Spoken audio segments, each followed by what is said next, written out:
Bugungi kunda qaraydigan bo'lsangiz, har bitta joyda hukumatdan norozilik bo'ladigan bo'lsa, insonlar haq huquqini talab qilib chiqadigan bo'lsa, birinchi ayblanadigan narsa nima?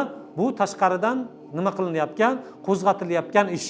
Ya'ni tashqaridagilar fikr berib, mana bu odamlar faqatgina tashqaridagilarni manfaati uchun xizmat qilayotgan odamlar. Bularga qaysidir dunyoviy nimalarni berib turib, manfaatlari berib, bularga iqtisod berishlik, pul berishlik bilan bularni tashqaridagilar qo'zg'atyapti. Bular nodonlarcha tashqarida xizmatini qilib beradi deb turib, nima qiladi? Ayblanadi. Xuddi shu narsa payg'ambar sollallohu alayhi vasallamga bo'ldimi?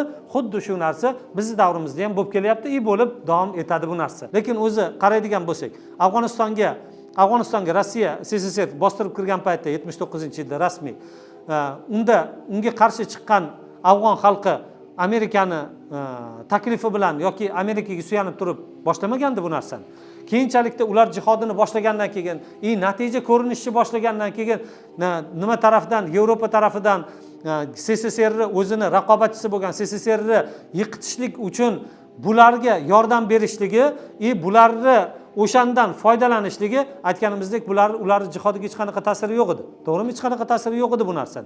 Chunki bular avvalda ham Amerikaning foydasi uchun, manfaati uchun xizmat qilishlikka qasd qilmagandi, keyinchalikda ham. Balki bularning manfaati uchun Amerika bu narsani ularga aytmagandi ham, ochiqchasiga. Lekin ular bu narsani tushunsa-da, lekin o'zlarining manfaati, o'zlarini yurtlarini ozod qilishlik uchun harakat qildi. Chunki Amerika ularga to'xtatib qo'ygan paytda ham ular bu narsadan to'xtamagan bo'lgan.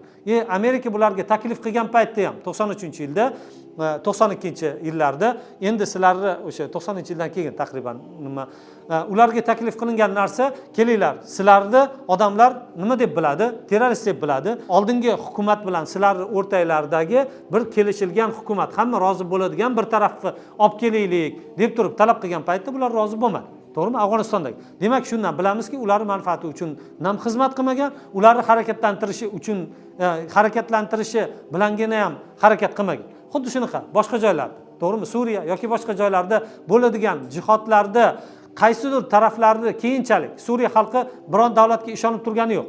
O'zlari xohish irodasi bilan turdi.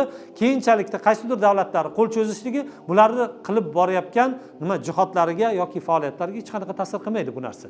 To'g'rimi? Shuning uchun bilishligimiz kerakki, doim kofir ahli o'zi umidini uzgan paytda, sizdan xohlagan narsaga erisha olmagan paytda, sizni tashqarini manfaatini ko'zlab ish qiladigan tashqaridagilar mana bu nodonlar orqali o'zini manfaatlariga erishib oladi deb ko'rsatishlikka harakat qilinadi.